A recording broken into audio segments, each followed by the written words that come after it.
A Western anime? A Western anime brought to us by Netflix? His first comment is a correction. Just to be clear, this is edited. Why I consider this a Western anime, this was a collaboration between American Poles and Japanese animation studios. Americans and Poles wrote the story. No, I don't even think the Americans had. I just really think this was a horrible point to start off with, and he's shown his bias for just going after Netflix.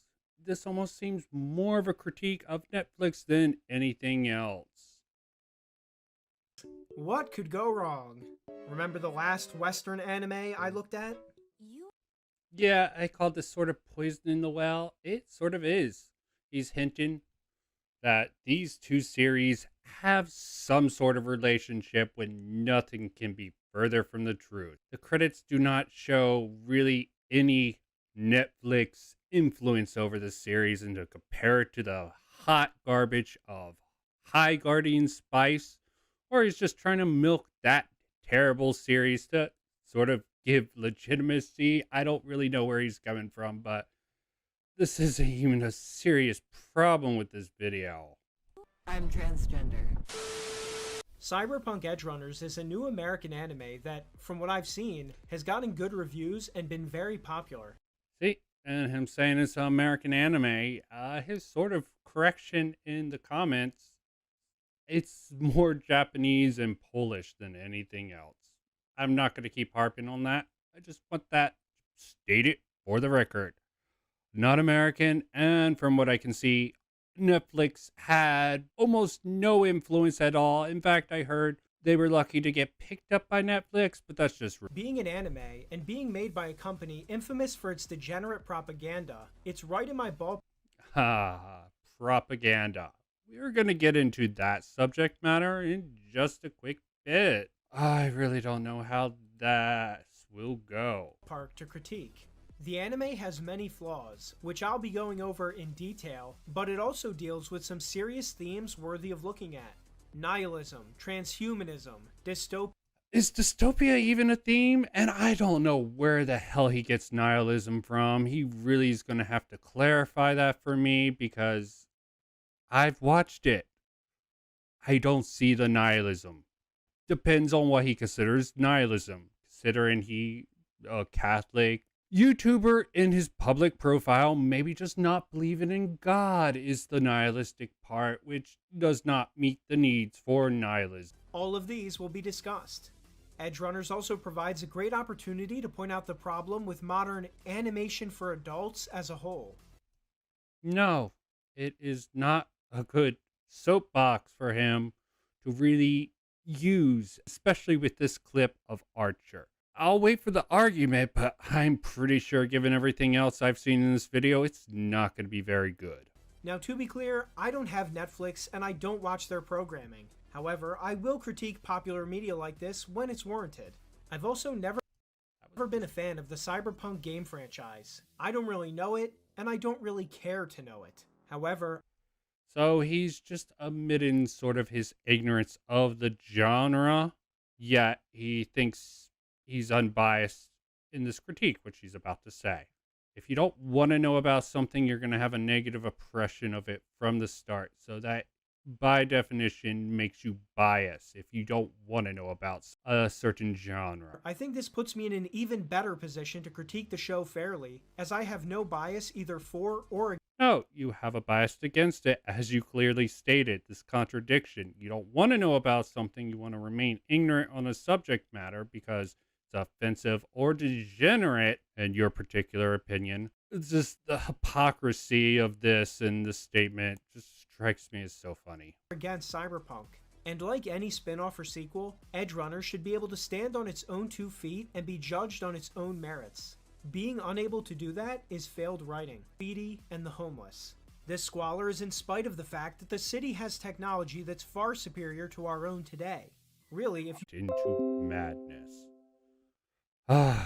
He's making too many assumptions. This is sort of like the criticism against the Joker. In my opinion, you it's a hellhole.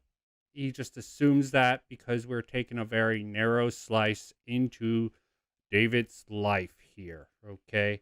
And he's about to get into a serious problem, which I will expand on, with his world being an argument.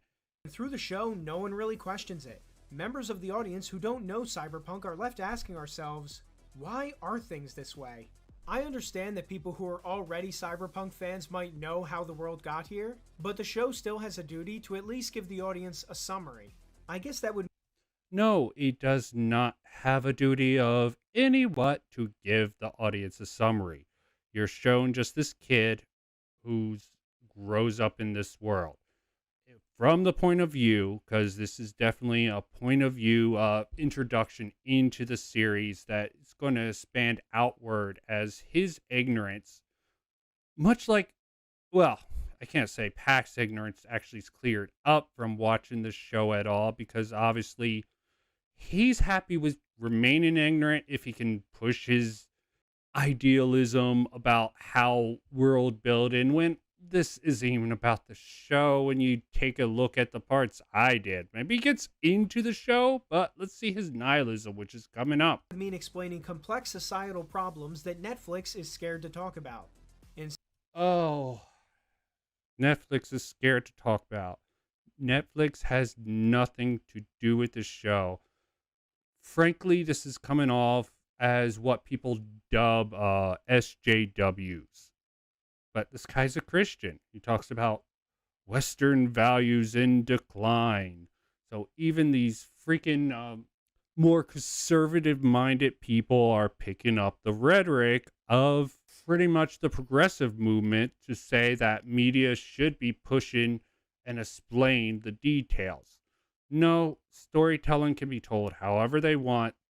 Cyberpunk, Edgerunners wanted to just tell the small story about this kid who's in a bad place, poor and in a bad situation, and it's also to push the video game. There's several references. Really smart of the Polish people after the confluffle to contract Studio Trigger to make this. They wrote the script. As far as I can tell, they just pretty much got supervision from the person who made Cyberpunk 2022. The only American involvement at the top that I could point out, and he didn't even have a writing credit. Just since he made the universe it was told in, that's the only reason that one American is put in. Rest are Japanese and Polish, from what I can tell. There can be a few bit parts, but not much. Instead, the most we get are references to the megacorps who run everything. But this still doesn't explain why the city is so bad. Why don't the megacorps care whatsoever about maintaining clean streets or public order? You can't just say they're corporations and that alone explains why they're bad. No, it's a very hyper-capitalist run amok and cyberpunk.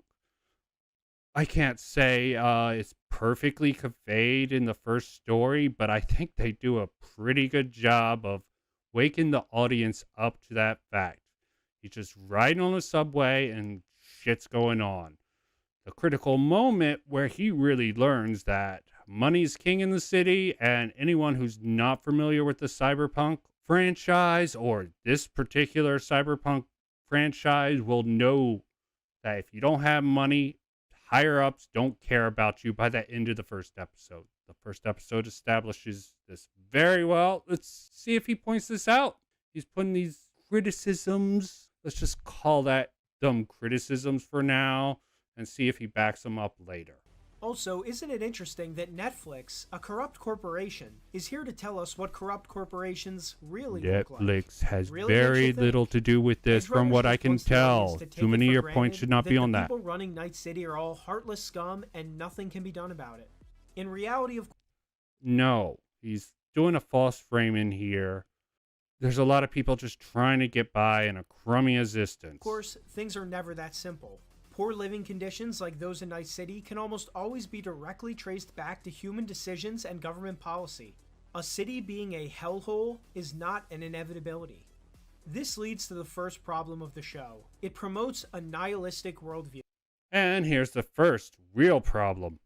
All the other shit, minor shit. Mistake about it being called an American Netflix production, shit, okay? This, I don't know where the hell he get this idea from. Did he watch the show? Well, he has a particular worldview that shapes his vision of this show, and it shows. It gives us the idea that people have no power to change the systems they live in, despite the countless historical examples of that happening. For those So much wrong with this. He gets the power. He gets the power glove, so to speak, and he takes it, and he starts rising in power. This guy's so freaking... I don't know how he gets nihilism from this. There is a bit of cynicalism. I believe that's the term, cynicalism. But aside from a bit of cynicalism, nihilism cannot be found. those unaware, nihilism is a philosophy that believes that nothing anyone does matters and that life is pointless. One of the core tenets of nihilism is its opposition to traditional Western philosophies, especially Christian philosophy. This dude is hung up on Christianity. That's obvious. It's going to become very obvious in this video. Nihilism is just lack of God, in his opinion. Who am I to deny him? I was raised in the Catholic Church also. I have a concept of Christianity that is radically different than him. But we're individuals. He thinks in collective group speak. This is why he gets on his soapbox and tells humanity and people what people should think about anything, when this critique is not even bad just because of his very narrow worldview. It's become a popular worldview among the people with power in America, and they love to insert it into basically all of their media. Rick and Morty and Big Mouth are obvious examples of other Western animations with clearly nihilistic outlooks. I'll expand more on this. I'll go with Rick and Morty has a sort of nihilistic outlook. Didn't watch Big Mouth. What's with the comparisons, man? They are freaking dumb as hell. And are you going to show anything from the show to actually support that the show actually is demonstrating nihilism, or are you just going to make that claim and move on? I'm thinking, I haven't watched the whole thing, so maybe he does. Really doubt it. This nihilistic message as the video goes on. So in the first episode, we meet our main character, David Martinez. He's a young man who goes to a prestigious university in the city. His mother is a single mom, and they can barely afford the school. Despite this, she pays for David to go there because she wants him to be successful. We're never told what happened to David's dad, and that is never explored. Seems like an important part of his character development to ignore, but okay. No, but someone who thinks a stable family should be one man and one woman married together would, of course, look at it this way. This guy obviously had both parents growing up. Such a lovely, wonderful life he must have had. A void of a child not having a father can significantly impact. This dude hasn't even probably looked into Jordan Peterson's work, who talks about how male role models aren't really found in our society today. Think what you want about that, but it would be a fundamental talking point that this would be the perfect description. Probably given the nature of the world and Cyberpunk, primarily men are the ones doing all these dirty deeds, both in the cop force and among the criminal scum, are primarily male. And when they die, I'm sure there's a lot of single mothers or parentless children around in this world. For him to focus on this is, well, he doesn't focus. He drops a quick thing, so I'll drop it now. Now I should point out that David wears a visible cross necklace through the entire show. However, Christianity is never mentioned in the anime and plays no part in the story whatsoever. If David is a Christian and Christianity exists in the Cyberpunk... This guy is dumb and does no freaking research. I mean, even I can only speculate on the idea of the cross on David.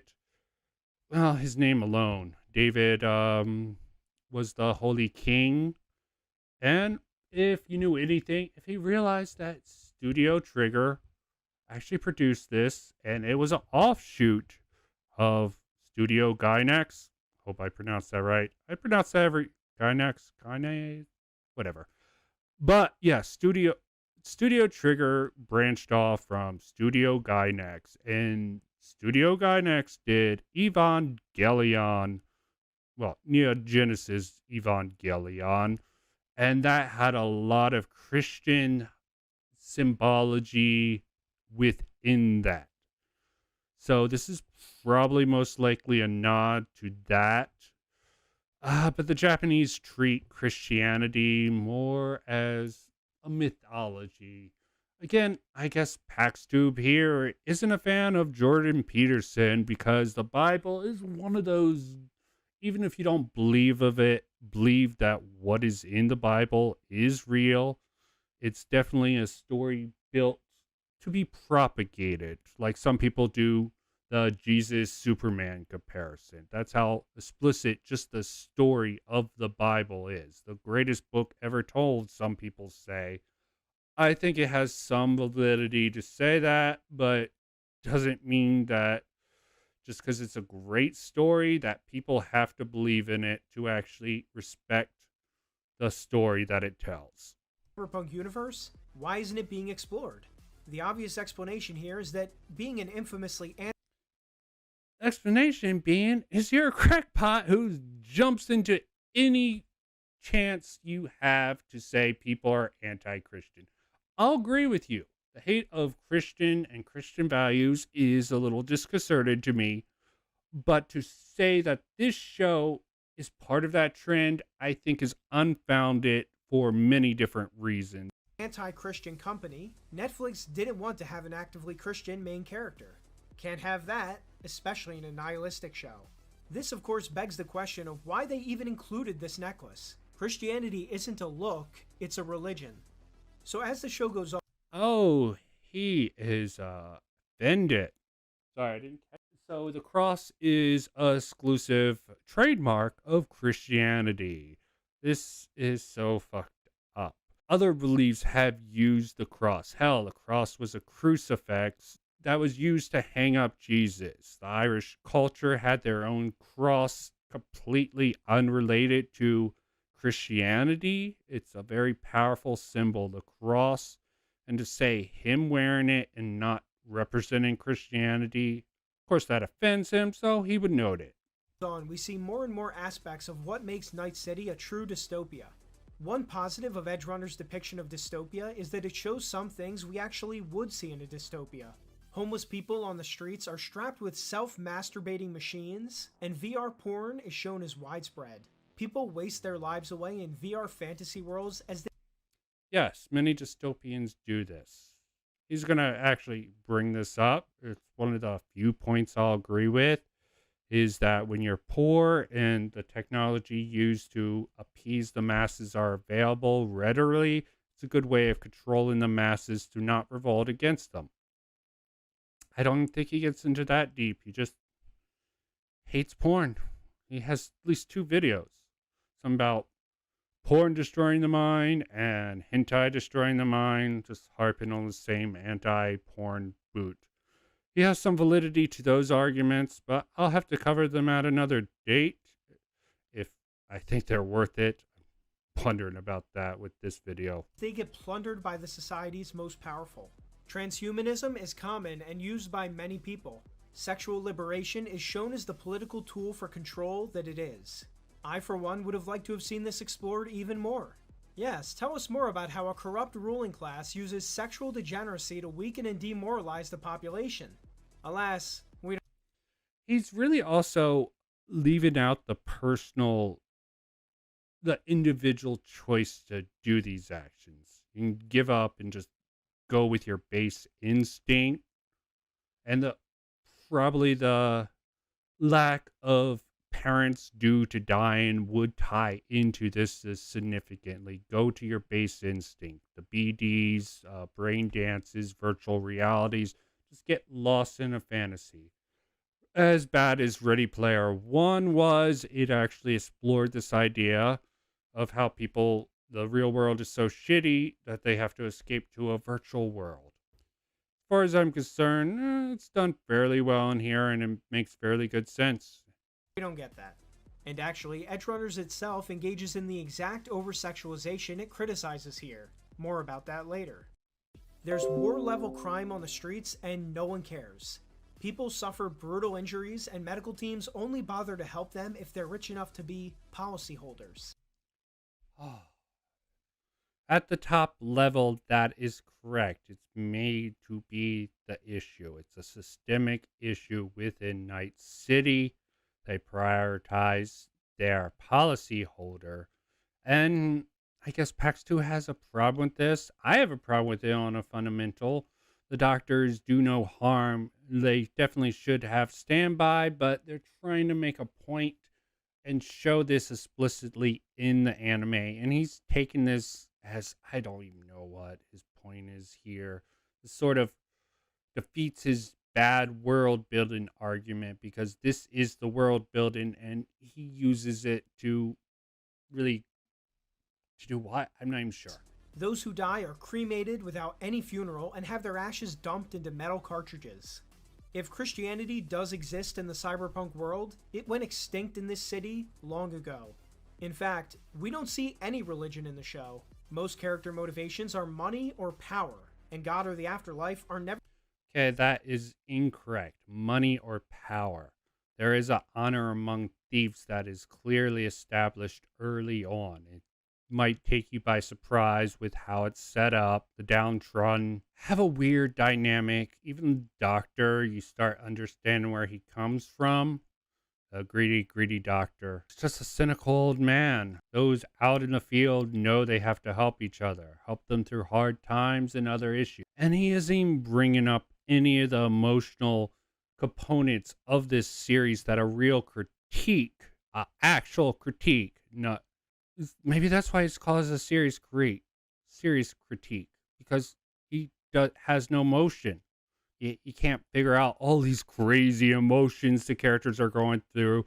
It's all about the rich, and he doesn't realize these edge runners are sort of, they build up the bond despite their flaws and degenerate conditions. They're bad because they're not Christians. What I'm getting, I hope that's not the case, but I don't see anything to contradict that at this point in time. Never really talked about. Very telling, since a healthy belief in God could provide some much-needed respect for human life to the city. So he just cuts out all the part or didn't watch the part where they sort of do the team building. All this is from the first episode.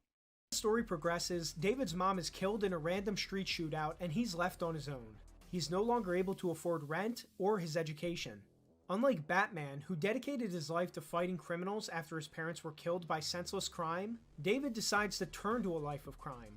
Instead, no, he's sort of forced by the system to turn to a life of crime. This is horrible framing and he sort of falls to it. And they are sort of thieves with honor. I'm sure that concept is completely lost to him. Even the main character, they tend to go after the corpos, who are the bad guys canonically in the series, the one that most edge runners hate. They help out their common man, but if you're a corpo, you're pretty much just Robin Hood, steal from the rich and try to spread it around among at least your crew. Instead of hating the kind of criminals that killed his mom, he joins them. He then even goes on to kill innocent... So that is his criticism of this series, is that after his parent dies in a horrible accident, he doesn't become a superhero. Great point. And people who are just like his mom later in the show. He suits himself up with cyborg technology and joins a group of Edgerunners, which are basically criminal mercenaries. From here on out, all of the show's protagonists are criminals. And not sympathetic criminals either. Some of these are very bad people who have no problem with murder or theft. Oh, God. This is so painful to go through, seeing his simplification. They show empathy to each other, and to some other people. Are you going to show us any evidence besides that one pointing the gun at the innocent woman's scene? Really? If he's not going to provide any evidence, I'm not going to provide any counter evidence. Leave the crazy Christian who fucking talks out of his ass and gets on his soapbox, or any sane person who isn't indoctrinated in a cult or a cult like ideology, like a certain one that I won't mention here, but it's the reverse of extreme conservatism, so to say. If it benefits them financially. It would be one thing if they were only criminals because they were fighting the tyrannical corporations that rule society, but it's not even that. Yes, they have no chance. They are bugs. They go up against the big wigs and they die quickly. The best they can do is just be like mosquitoes and take their fill and hopefully be an irritation to the big corpos. You want too much from this. Why does everyone believe that every story needs to have a large scale? There are small scale conflicts which are worth exploring in story, but everyone thinks there's injustice. The protagonists have to save everyone. In reality, Edgerunners reminds me a lot of Berserk. I wonder how he would react to the Berserk series. He would probably hate it. He would probably give it the same hatchet job he's given this, if not worse. In some cases, they actually work for the megacorps. Some of what they do through the show, in terms of heartless killings, are actually very messed up. Now, one issue I have is that David didn't have to become an outlaw. Even though he was poor, he was still a healthy young man and probably could have found honest work. Through David, the Huh? Okay, how do you come to this conclusion? You think there is honest work to be done? You think honest work for him, who pretty much was expelled? Even if he did try to take that route, he would have been exploited by the corpos who realized he had that special Sandy unit, as they bring up. show presents it as common sense that someone with a hard life will resort to crime, but that's just not true. No, he wanted justice. They set up, well, not justice, so to speak. He is really leaving out a lot of story to explain a lot of things. Basically, the story is he was going to elite school. He was being bullied because he was poor and out of place. He was trying to get around. Then there was someone who beat him up. And then his mom came by. He was really hard. They really show the connection, the relationship between the son and mother in a short amount of time. The fact the father was out of the picture probably accelerated the story to a certain degree, and it makes it really work in reality.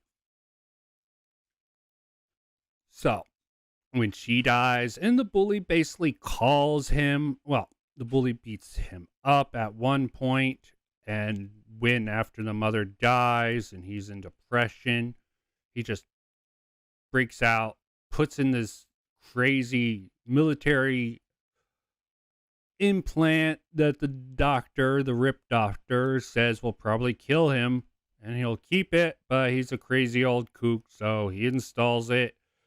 Dude goes out, David goes out and beats up the bully, and he feels satisfaction for a little bit, but stages of grief.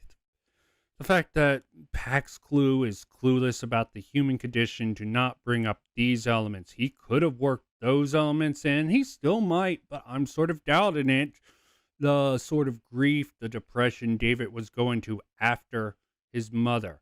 A lot of people who fall in depressive streaks fall into bad habits. But that's probably not going to be brought up in this at all. And ironically, this idea that poverty justifies crime is itself something that perpetuates the crime-poverty cycle. Okay. Not going to argue. You're a freaking Catholic progressive, maybe. Are there Catholic progressives? It's not this simple, and the story is not this simple that you can insert your freaking little political messaging and try to make people believe that this is a serious criticism. Laughable criticism is the title here. I'll do a more serious critique if I believe it's warranted of PaxTube's laughable content.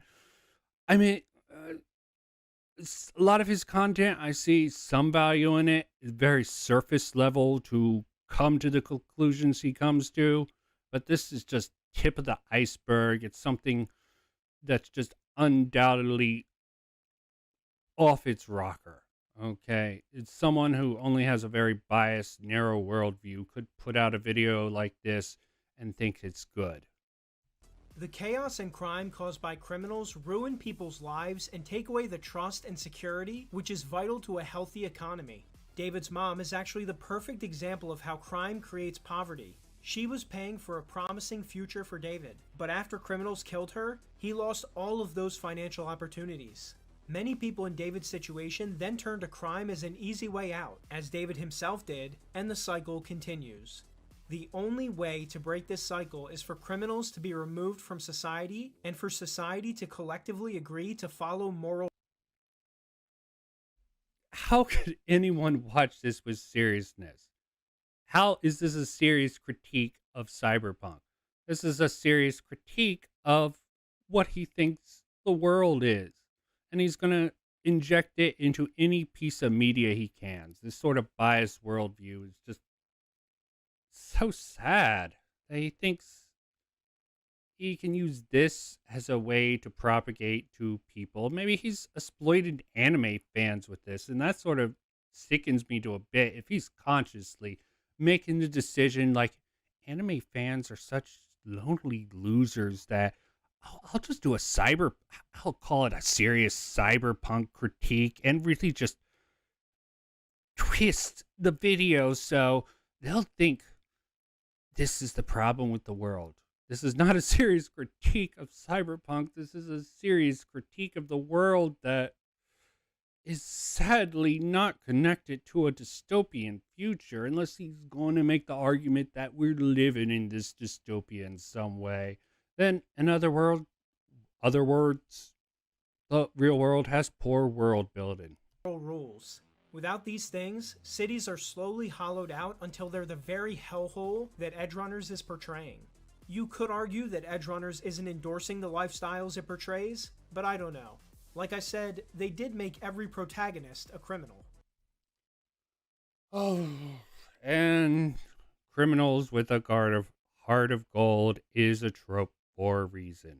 You want heroes?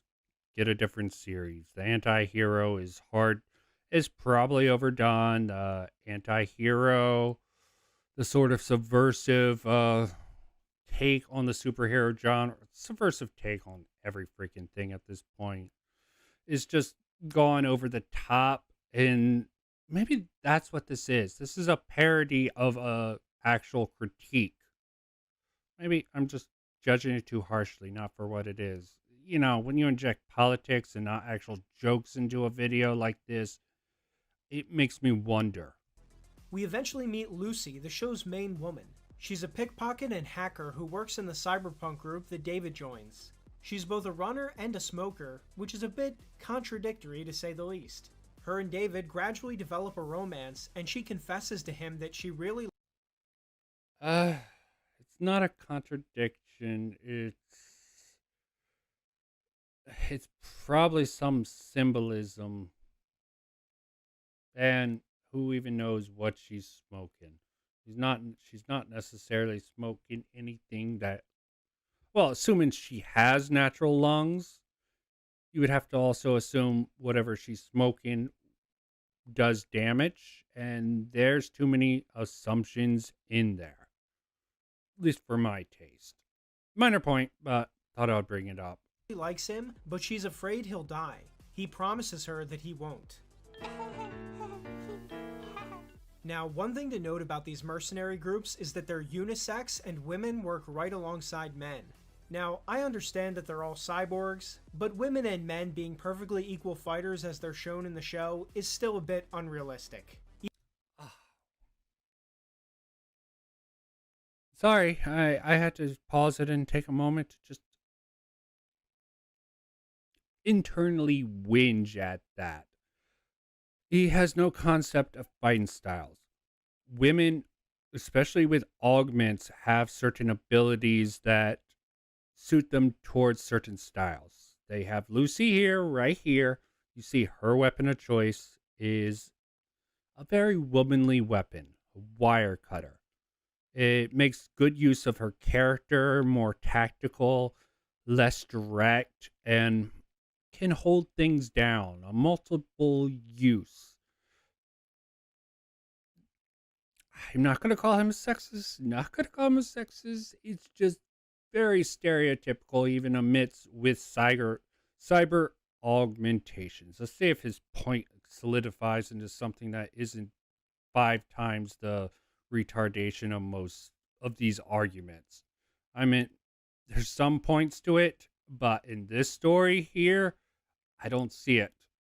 You would actually have to lay out something unrealistic the women of this series do with their actual physical bodies and not augmentations. Even with tech enhancements, women would still be behind men due to natural biological factors. Let's stop and think about this logically. If technology affects both of the sexes equally, then doesn't it follow that men would retain most of their biological advantages over women? Something to No, not if you completely replace the body. Okay?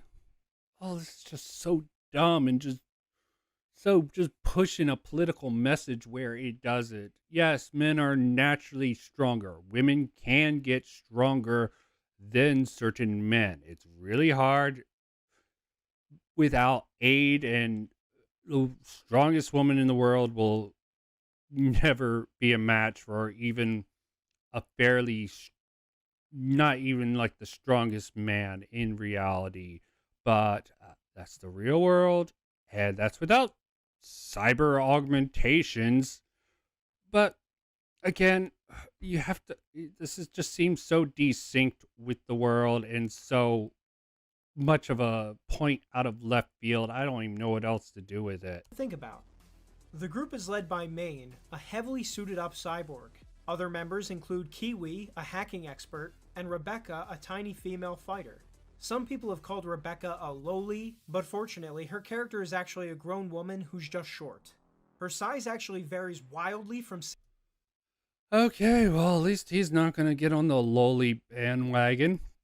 Realizes that probably the crew could take advantage of pedophiles with a type of character, and he's going to do with this joke here that she changes certain frames to frame. Continuity errors. It really is a small nitpick. I mean, it's legitimate, but I've seen this on Twitter, and it's just a sad criticism of this. When something is fairly good, contrarians will just find anything here. This has some validity, but this is the best point I've seen, and that is sad. Scene to scene, like in this scene here. In the first frame, her head only goes up to David's stomach, but in the next shot, she's up to his neck. 0 points for continuity. The team ends up going on many... Okay, the one example he gives of the actual anime and shows example of the flaw is a fucking continuity error. And that is so fucking petty. Give us some more examples of bad things. Is this going to be a continuity error again, or a serious flaw with the show and not your injected message? Many jobs together, though this is mostly shown through a montage and not actual scenes. One major issue of the show is how short and rushed it is. It tries to tell its entire story in... Okay, I will agree partially with this. I thought that so much it would have been better if they gave time to actually flesh things out. But as montages go, this series handles the montages early on rather brilliantly and in an entertaining way. It helps with the pace in the story. If I was to criticize it, the montages could have been a span shortened and a little more actual interaction could be done. in just 10 episodes, and this naturally causes a lot of time crunches. Edgerunners is actually a textbook example of how montages and time jumps don't replace real character development. Another issue with the anime is that most of the You don't establish that you know what character development is. Go over what character development there is before you criticize the series using montages. You just skipped over the actual character development to push your own little message in, and then you criticize it when, for I absolutely agree, time crunch reasons, they probably had to compress this with montages. It does it very well for what it is. Still, just such a sad state that this video tries to bring up. fight scenes are clearly meant to be more like a video game than anything realistic. The blood and gore is off the charts and just unnecessary. You can have a perfectly good fight scene without heads exploding and bodies getting torn apart. Using it once or twice. Oh, I'm sorry that the gritty realism, hyper realism of futuristic dystopian offends your sensibilities, but is surrealism to a certain extent. There are several things that aren't realistic in this that I pointed out with the brain dance. I didn't point it out, and I'm not going to point it out, but I will bring up there's one brain dance thing that I was like, is that how brain dances work? I don't think so, but I'll let it go because it creates a good moment between these characters and had an excellent payoff. To make a point is one thing, but when it's every scene, it's just excessive. And besides the gore, some of the fights are just downright ridiculous. Take this scene where David and Rebecca easily wipe out a small army of 20 to 30 enemies without even breaking a sweat. Rebecca stands in the middle of the room and just unloads on them with multiple weapons without getting scratched. I mean, seriously, these guys can't hit the broadside of a barn. It ends with Rebecca blowing them all to bits with blood and gore spraying everywhere. Fight scenes being this unrealistic suck any tension there was right out of the situation.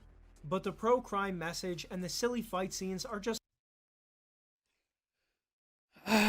Over the top hyper realism is a staple of Studio Trigger. If you don't like Studio Trigger, you probably shouldn't be critiquing. Definitely you have to judge this sort of stuff for what it is. It is an anime and a Studio Trigger.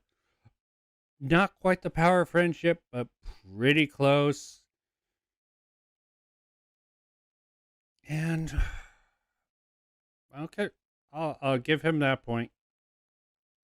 Okay, not about the over the top, but that animation there, I'll agree with that. That was a bit ridiculous. some of the issues with the anime. Another big problem is how it handles sexual content. Edgerunners has a lot of nudity in almost every episode, which is completely unnecessary. There's also implied Nudity is not necessarily sexual content. Nudity can't, especially in Japan, it's just seen as commonplace. It obviously makes David uncomfortable when the women are around naked, and that is very apparent in the series. He is American and he is a young boy. The rest of them treat it like it's nothing much. And his premarital sex is implied but not shown. You should be happy about that, Christian boy. premarital sex and blatant VR porn that's thrown in the audience's face. In other words, despite criticizing hypersexuality being used to abuse the population, Edgerunners does exactly that to its own audience. Oh, God, such a bad point. Establishing something as a standard. You have the virtual porn, brain dances that appear in the beginning is just sort of to give you a baseline for freaking David's teenage life, his sort of meandering existence. He has no goal, no focus. He's trying to do right by his mother and go to this school, even though he's obviously being harassed by other students because he's a poor and he doesn't fit in. And yeah, he's trying hard, but he's trying to let that outlet in ways because he does get beat up by this student before he puts in the super military hardware that enables him to go forward with the story. Frankly, this guy's just way too sensitive for the series. This is actually a big problem with so-called adult Western entertainment. They believe that sexual degeneracy equals good content for older audiences. And to call it sexual degeneracy between the characters, I can see a certain point, but it's a realistic point among adults. Actual adults, which maybe PaxTube isn't a real adult, so he can't handle this. I mean, I can see his point about it being over the top in most things, and it's to be expected in this sort of dystopian. But even as that goes, I don't believe that Edgerunners really goes too over the top with that. And even for anime, for gory anime, it isn't as bad as he sees.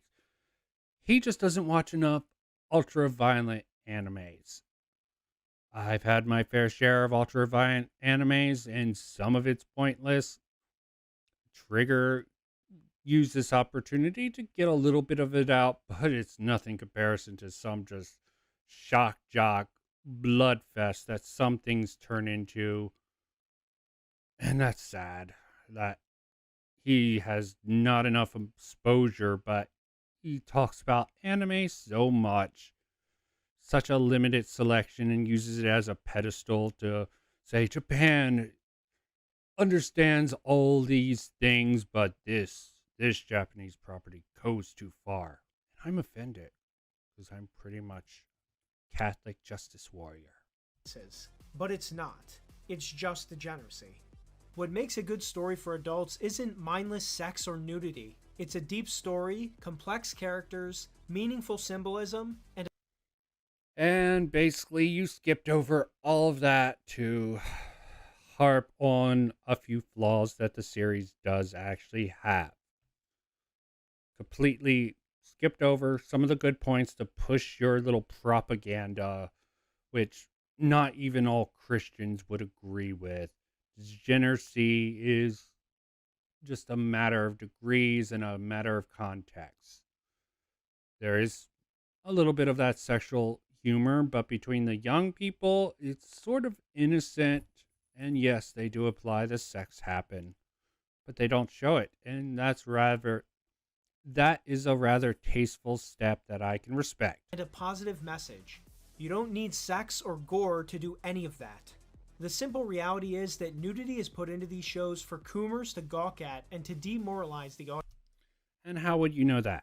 You just assume such things because are you a coomer? Maybe he was a coomer once, so he thinks with a coomer mindset and really just has a coomer mentality. That's a coomer moment. That's a coomer moment. I don't think this sort of shit, but I'm not a degenerate. Nudity does not equal coomer dumb. Even they mock it. They sort of use it to make him uncomfortable, and that's clear. And I think that's a clear character development that nudity, especially for people with augmented bodies, isn't that bad. Wonder if he even watched any Ghost in the Shell and what he would think of that. This makes me wonder what he thinks of so much of anime when so much of anime is so much more, especially in the cyberpunk genre. It's decoupling the human experience. Not that this guy probably actually experienced actual humors. Okay.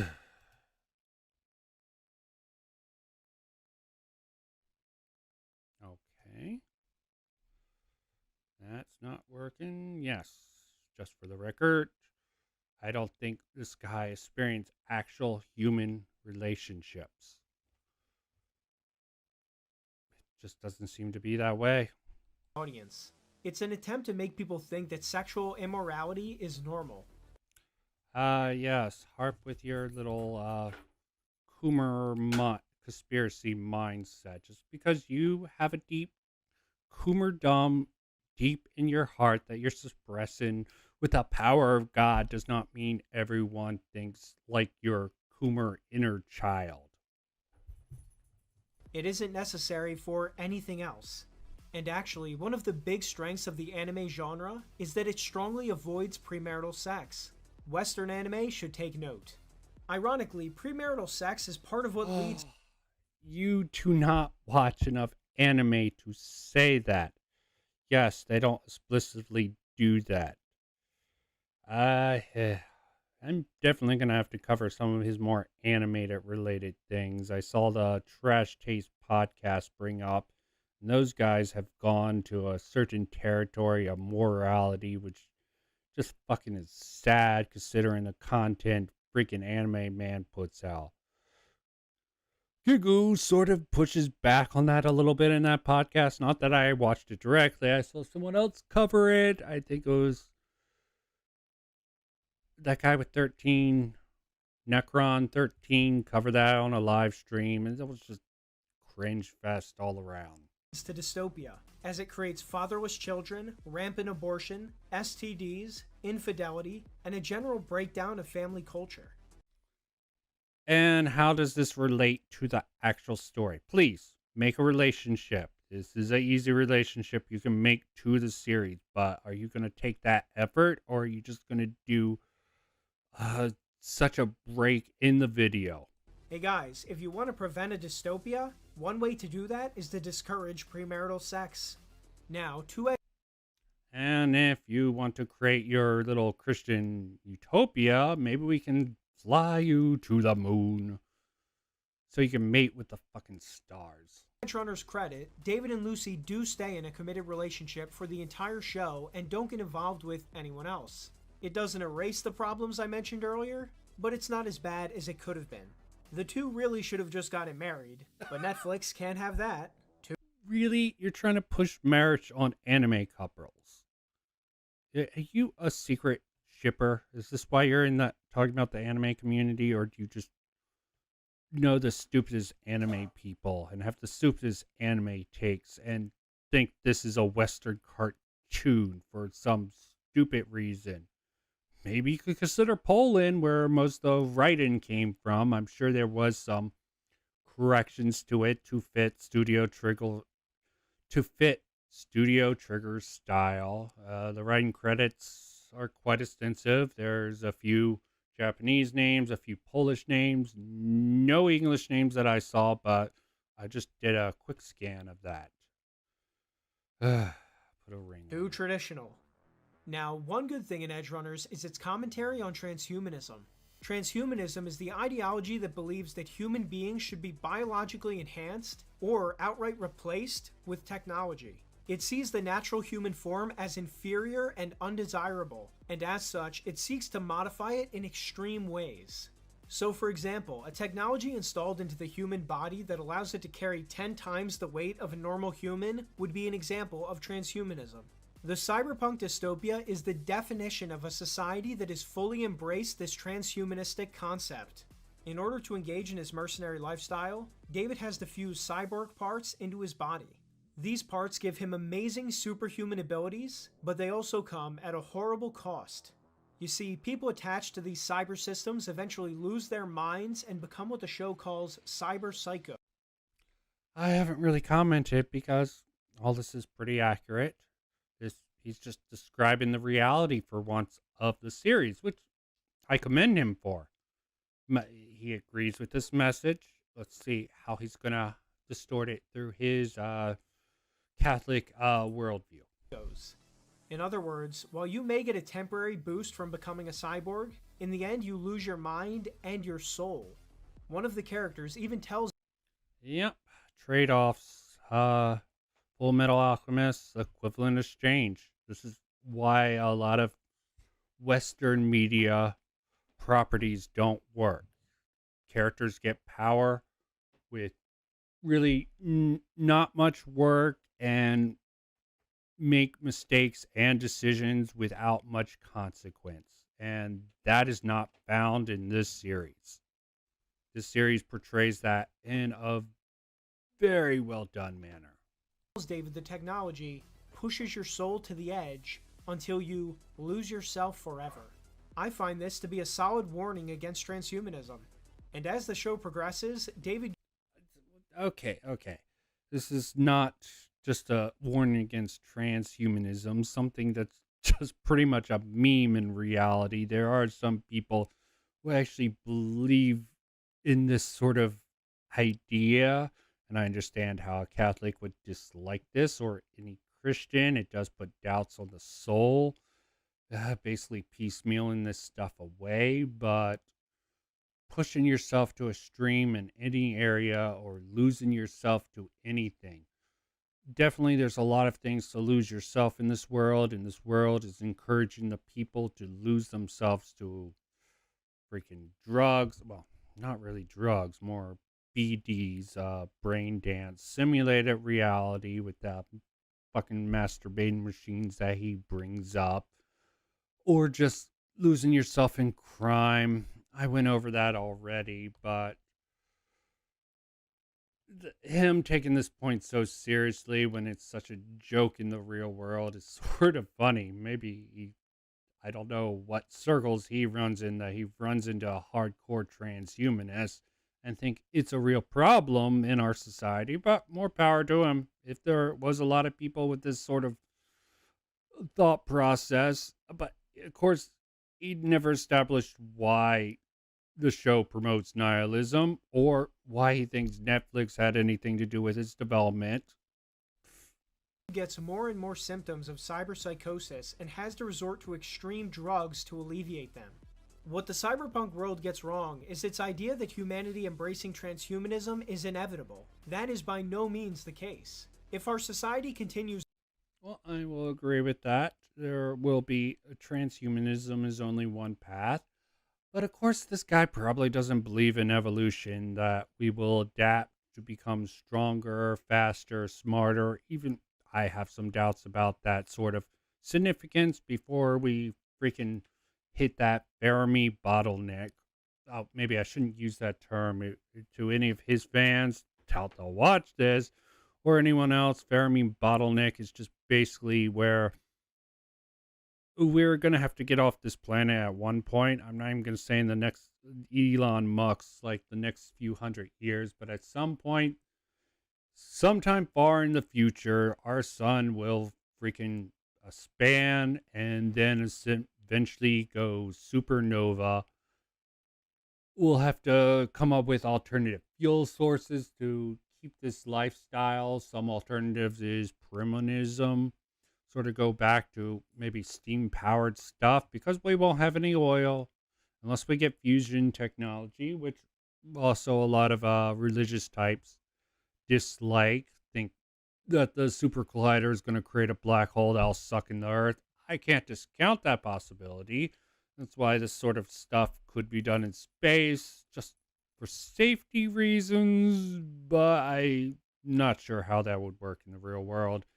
And for freaking people who think developing technology is a bad thing, you have the other side of transhumanists who thinks digitizing human consciousness and replacing all our body parts, like the Borg or from Doctor Who, the Cybermen, is a bad thing. Plenty of people believe that. Plenty of people think AI is going to be a bad thing. Plenty of media sources related to that.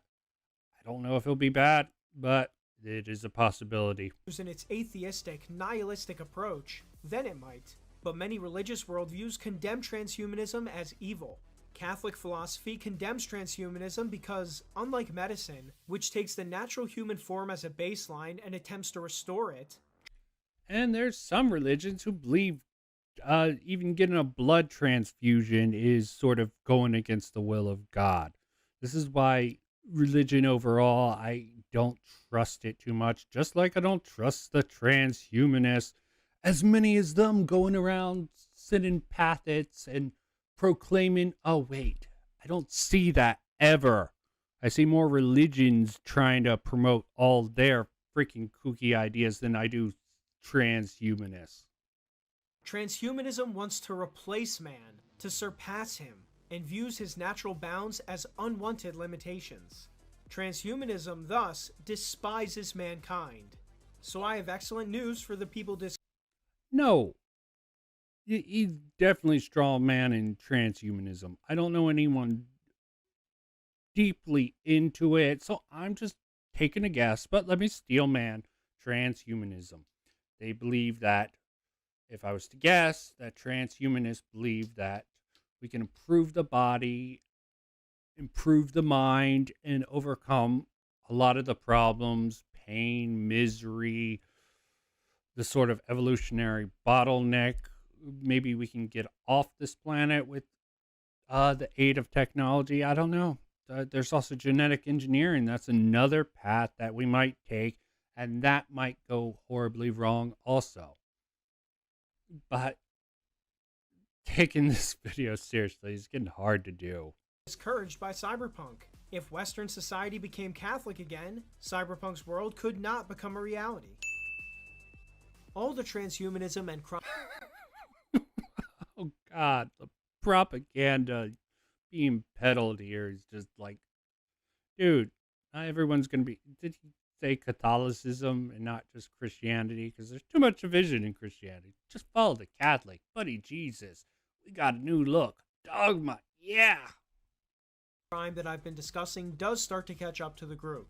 It begins in a very nihilistic scene where one of the crew members has his head blown off out of Nihilistic, oh, senseless scene, absurdity.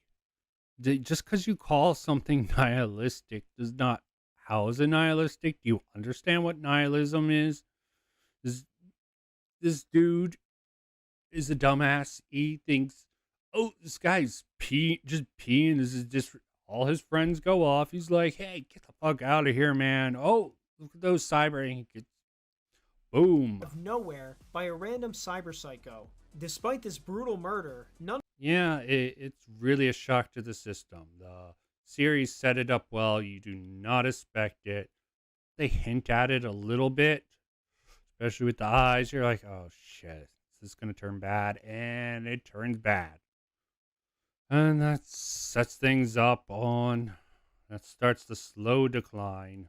of the characters, even the guy's own sister, Rebecca, seems to care that he just died. In fact, Rebecca's only complaint is that she didn't get to kill him herself. Okay, this dude does not understand human beings. She is distraught. She's taken her words literally. She is angry as hell. You don't. Does Pax2 really think that Rebecca says that line out of seriousness? Oh. Dystopia or not, someone should be distraught that a family member was just murdered in front of them. But I guess that's not nihilism. Oh God, these points are just going into delusional takes. She is very distraught over this. Not everyone's gonna show complex emotions on the same wavelength, and from someone who's just writing all these characters off as just simple criminals, it just comes off as so freaking ignorant. There's some points that I could agree with him on in the middle of this video. Even on the transhumanism, he has some valid things to say about that, but the rest of this is just a trash fire, especially his points about freaking nihilism. Dude obviously lives in a freaking bubble, or just his world. He thinks it's fine to completely misrepresent the actual story if he can push his political messaging. Same way the progressives, hence known as SJWs, do. Either he's incredibly dumb, or he has some sort of twisted ethics, or dumb, or just some twisted ethics to just use this as a springboard to push his message because God is great. He'll forgive being dishonest, to push his glory on people. I mean, I have some faith in God, but I don't believe that God would want people to use his belief. If he exists, he wouldn't want people to push his message in this way. But my thoughts on the supernatural phenomenon known as God is much more complex than this guy's view on it. Hell, my mother was a freaking member of ARE. They were a group of Christians. She was Catholic. This is why I was raised that way. And she was part of a weird group of Christians who believed in some prophet called Edgar Casey, who believed in reincarnation. He called it Christ consciousness. It was some wacky stuff. It was funny to hear the stories. Merger in the East and West is bound to happen on some small level. Probably never going to make it mainstream, but it's fun. And it's good to have an open mind, which this guy does not, most likely.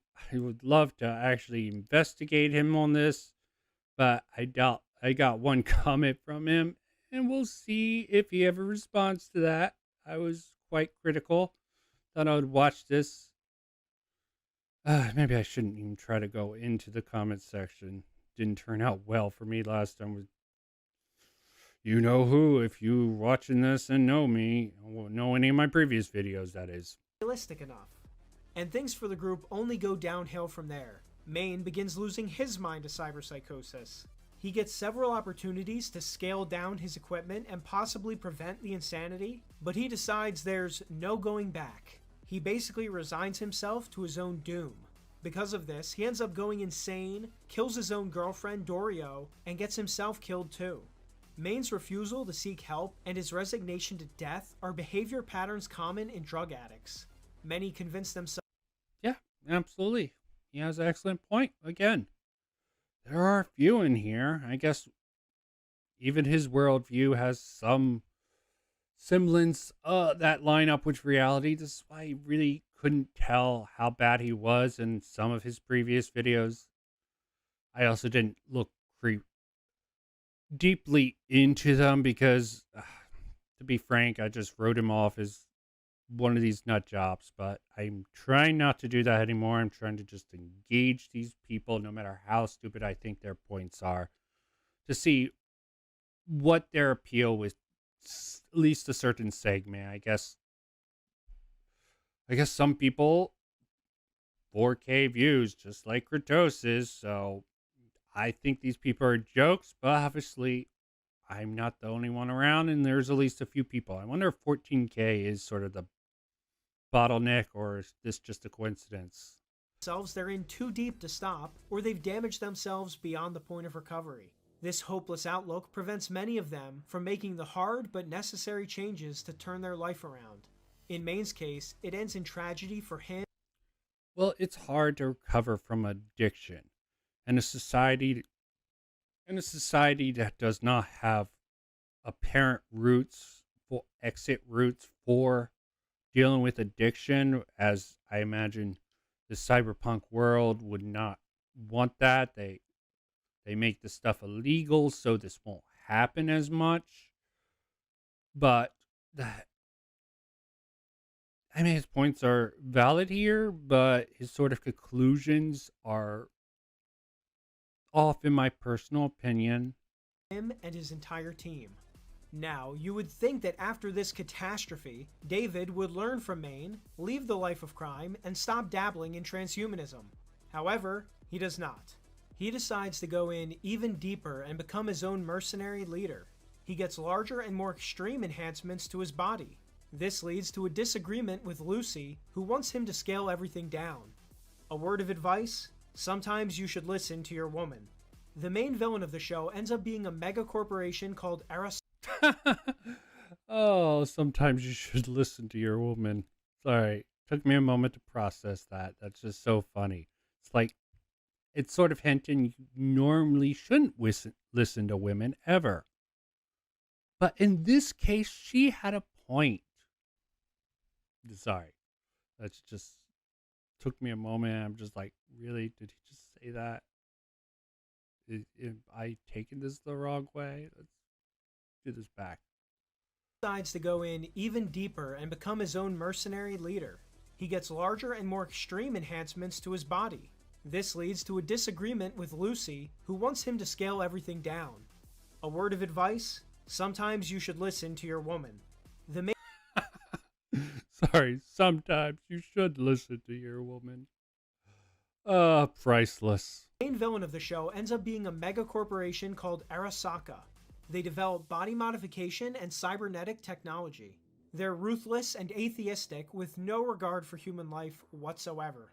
Just some of the crimes we see them commit include murder, kidnapping, child slavery, the list goes on. We learn that in Lucy's childhood she was raised as a minion for Arasaka and sent on dangerous missions that almost got her killed. She eventually escaped and now lives in Night City to avoid being found by them. She believes that the city is the best place to hide, but I do have to question that. Would they really go to look for you out in the random countryside? Hide in plain sight among millions and millions of people. Okay. I don't question that. You get lost in the masses, okay? Just a simple fact. And there's probably more to it than that. But hiding, it's like a needle in a haystack comparison to a needle somewhere far away. Let's see if he's got a point with this. I don't think he does. He's just questioning it for the sake of trying to contradict a woman's logic. She's a woman, okay? He shouldn't expect as much. She definitely has that worldview. I agree with her logic. But I don't know about the world building enough to the extent to know this. You sometimes gotta take the assumption that if she was trained and knows enough about Arasaka to know their methods, that this might be the best. But no, you know better because you're a Christian. God has told you so. I'm skeptical. Also, we know the Arasaka headquarters is right there in the city, not far from where Lucy lives. She basically put herself right in the belly of the beast. She and David also have many opportunities to run away together and start a new life, but they foolishly choose not to. David even tricks himself into thinking he's too unique to ever fall into cyberpsychosis. This is despite the fact that he keeps getting more and more. Yeah, self-deluded. It's given him more power. He's feeling the highs. This is an excellent way.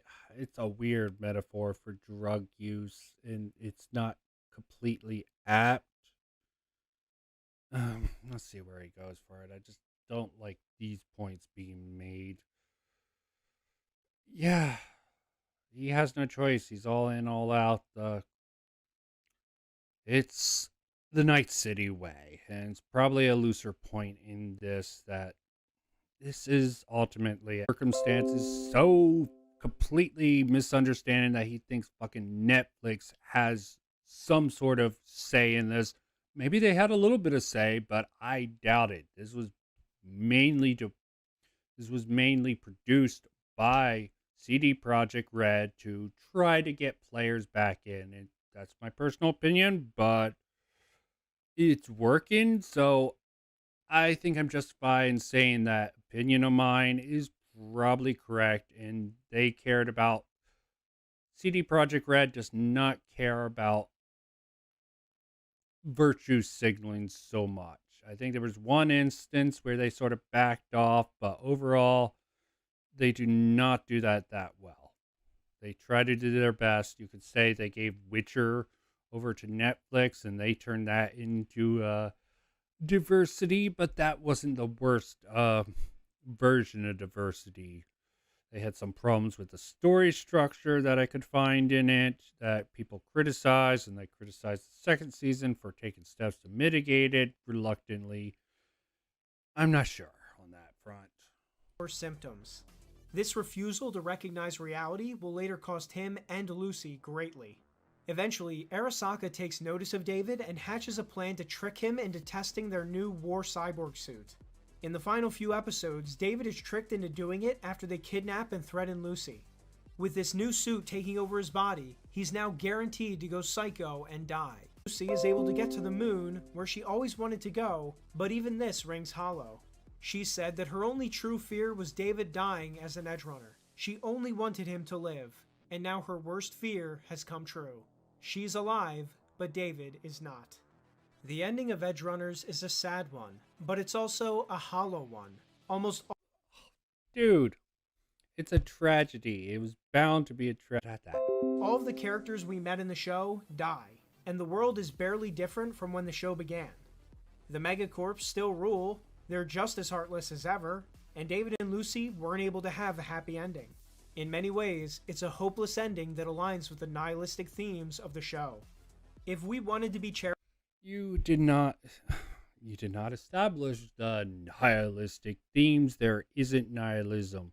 There's hope. There's misguided over reliance on technology to make people's life better, and it just ends their lives prematurely. That's a better theme to take off. It's the journey along the way.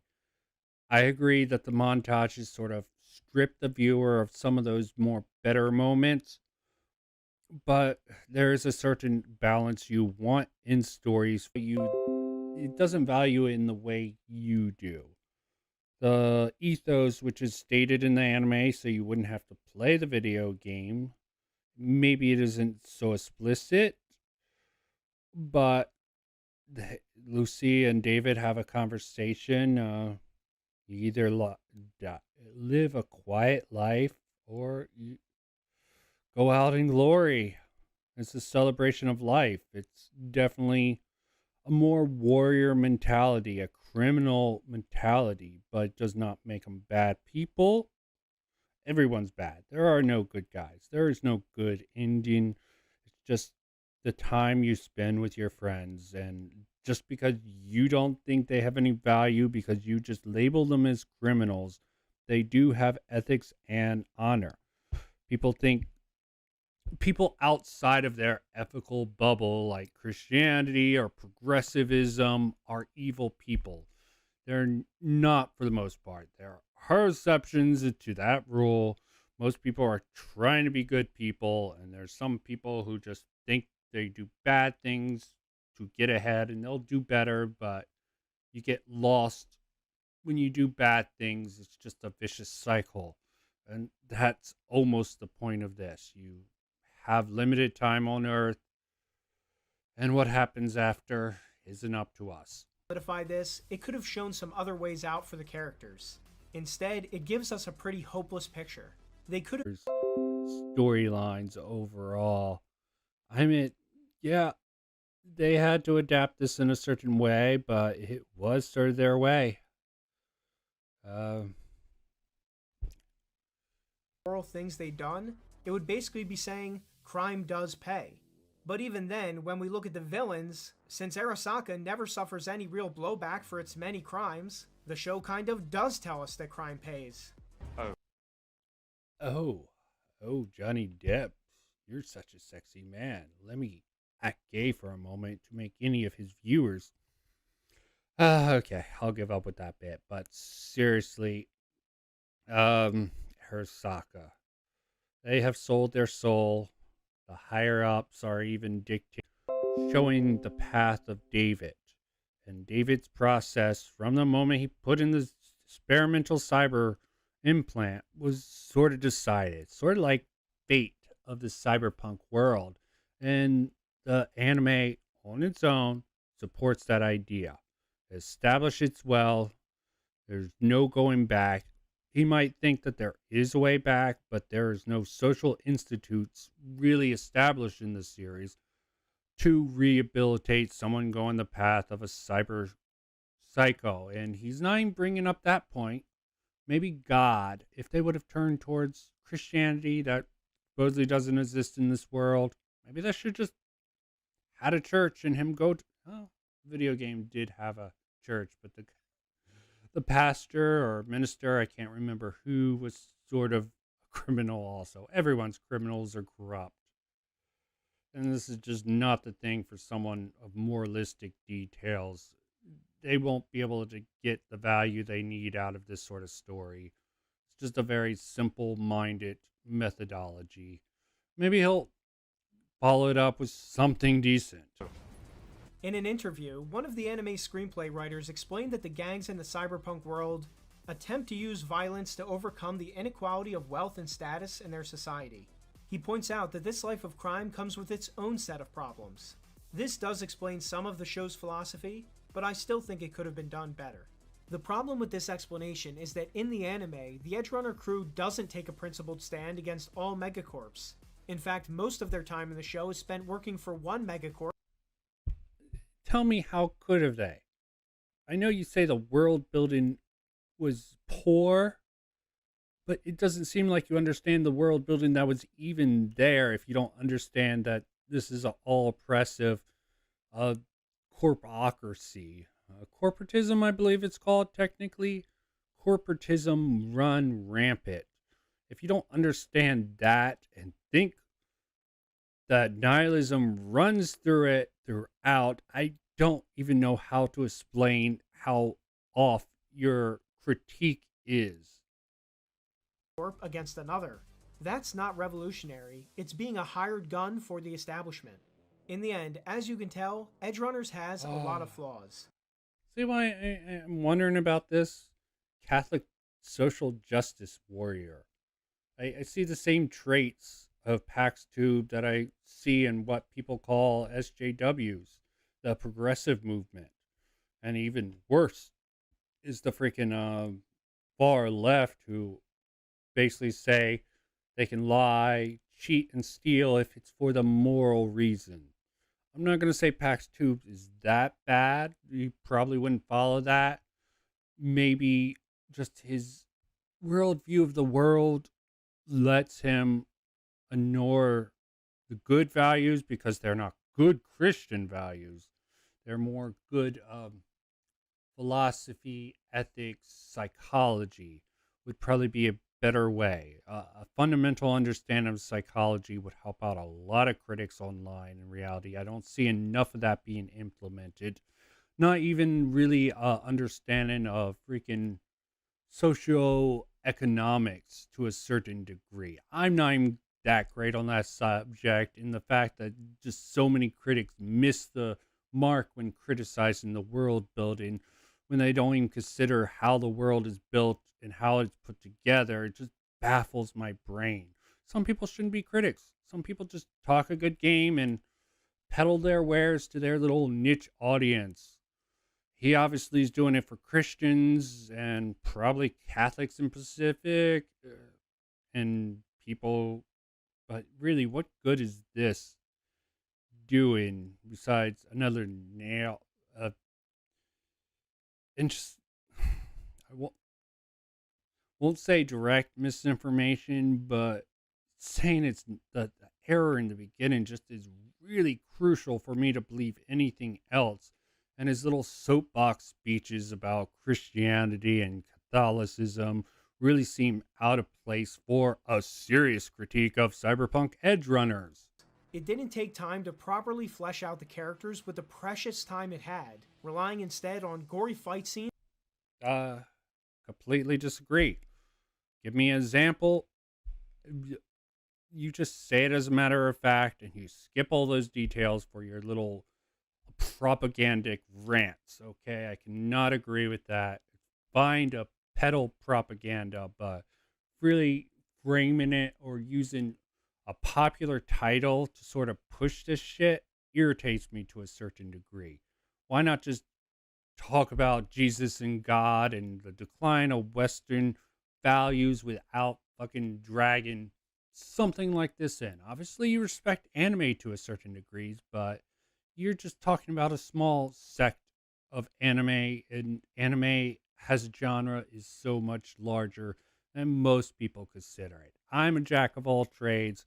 I like to bounce around. I don't stick to a fandom, so I know I have a general taste. These people sit at just eating one meal at the buffet. I try everything once. There's some things I like more than others, but at least I give it a try and see if I like it. I don't think he's doing that. I don't think he is capable with his worldview of doing that. And nudity. Those things don't replace character development or having a good message. I will point out that unlike in other Western shows I've looked at, like High Guardian Spice, Edgerunners lacks anything LGBT. Oh, He's really going down this. Okay, fuck off. You really bringing up High Guardian Spice, but he's saying it's not that bad. A surprise to be sure, but a welcome one. All the romances are straight and nothing else. It's because you have fundamental misunderstanding from the start about the very production of this. LGBT is ever even mentioned. I suspect this might be related to how the show also was released in Japan, but I can only speculate. The way High Guardian Spice handled sexuality was more of what we could call 2020's degeneracy. It pushed homosexuality and transgenderism. Edgerunners, on the other hand, has more of what we could call 90's degeneracy. It has more drugs, gore, and naked women. Of course, both of these depictions of sexuality are unhealthy and are subversive in their own ways. A core flaw of Edgerunners is a flaw that's inherent in the modern dystopia genre. This flaw is that writers have decided that dystopias have to be inherently doomed. They can't have a happy ending. That is the trend, but you're also being a little bigoted about this. Okay? I'm not going to call you a sexist or a racist. Well, sexist. I'm not even going to go that far. I hate when people just use the racist sexism argument against these things. Another reason why I'm doing this. But also another reason why I'm sort of hitting both sides of the aisle. I'm actually probably hitting more conservative values as it is. It's funny. But you know what? The left just has it too hard. Everyone's against them. But I'm also working on the 40K scale, it looks like. I keep wanting to say 40K like Warhammer. 14K. Let's see. You see, breaking out of a dystopia would mean the characters rise up, end the society's corrupt leadership, and lead the people into a new golden age. You know what that sounds like? Fascism. Can't have that. Wouldn't want to give people watching any ideas, would we? So yes, Edgerunner. What? Okay. Yeah, definitely Catholic justice warrior. Just a Catholic who's like, those SJWs have really powerful messaging, but I don't like their messaging. I'll just reverse it and instead of social justice, I'll use Catholicism and Christianity to win my audience over. Yay. Edgerunners is a deeply flawed show with many things in it that shouldn't be there. In the most charitable interpretation. Most charitable interpretation. Let me back off. This is not a charitable interpretation. This is a soapbox for you to peddle your fucking snake wares. I mean, I'm not even going to deny that the value of Christian and Catholic values is better in some regards, just culturally, but that's a completely different issue from this, and this is just a bad look for anyone. As I said before, I might not have said that in this live stream. I'll have to put in my video. I definitely do have to establish the video in a more neat format than just a freaking dumbass live stream. So yes, Edgerunners is a deeply flawed show with many things in it that shouldn't be there. In the most charitable interpretation, there are a few lessons that could be drawn from it. It also had... This has been far from charitable. I just want to take it back. This has been just someone who sees anything sexual in nature as degenerate. I will agree there is a certain point of degeneracy that I think is bad, but to say something this mild in that department is degenerate, maybe it's the blood that put it over the top, because the sexual elements, I don't see that being really that degenerate overall. I'm getting tired of saying that fucking word. Great animation, which is expected from a professional anime studio like the one who worked on it. It's just a shame that that animation couldn't be backed up with better writing. My thoughts on this anime are very... Better writing. It had fairly solid writing, and for Studio Trigger, it actually is top notch. I really didn't like Brand New Animal. That maybe it was just done. They had the episodic sort of thing instead of the serial method, but I dropped it after. Maybe it got better. Okay, Studio Trigger is hit and miss for me, but overall, the context around this is so fucked, and his understanding of anime is just so limited. It's hard. He's self-admitted he knows nothing about Cyberpunk, the themes, the ideas in it, and he doesn't want to know about it. And he thinks he's an unbiased source for this. No, you're extremely biased source for wanting to avoid this genre. If you found the genre to be okay, something you can enjoy, dependent on series to series, that's a different matter. This alone is just some freaking BS. Very mixed, but one thing is crystal clear. We don't have to be like the characters in Edgerunners. We have more power to change our lives than we often think. Oh, nice messaging. I wish it had more information and not told on such a freaking soapbox in a disjointed way. Never give in to hopelessness or think you're too far gone to change something bad. The story of the prodigal son reminds. Okay, prodigal son. Yeah. Okay, good messaging. But there's not always going to be the good father to welcome back the son who wasted his inheritance away. That's what he I mean, even if he brought up the counterpoint that this world didn't have social issues, or if it was there, it wasn't present, there wasn't a church. Maybe the church is the only salvation in his opinion. There are social programming. As much as I would like to shit on social programs in America where I live, sometimes it helps some people. Sadly, it fails a lot of people, but a lot of people are self-sabotaging with addictions of various kinds. Drugs, alcohol, sexual addictions, freaking body modification. I mean, trans alone is not a bad thing. There's some people who are probably doing it because it's trendy and popular right now, and there's other people who probably legitimately could benefit from going through this process. I don't weigh too heavily on that. Let me just continue. Reminds us of how it's never too late.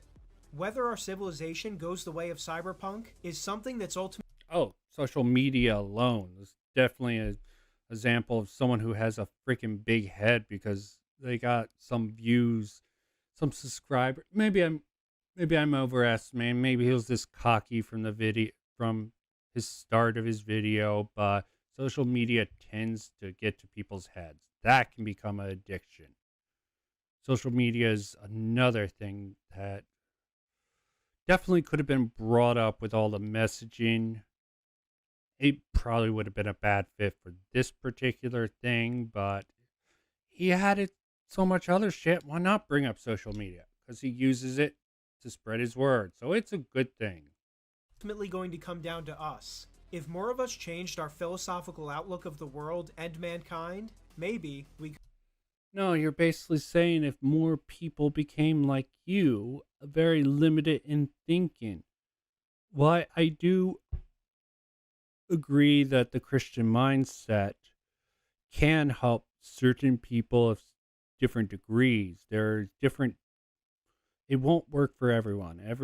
Some people need tangible help and not just faith in an unseen God to help them through their problems. There are some people who can delude themselves into that mindset. I'm not one of those people. I have some weird ideas. I'm not a deeply anti-theist, but I'll admit God could be out there. He could be like the Christians. I hope he's not like Christians. If God is real and out there, he's not as pretty much as strict as a lot of these Christians online portray him. Information gets degraded over time. The Bible, even if it's truly the good word of God, is probably not what it originally was. that's my theory on it, and I will You end can that prevent it. there.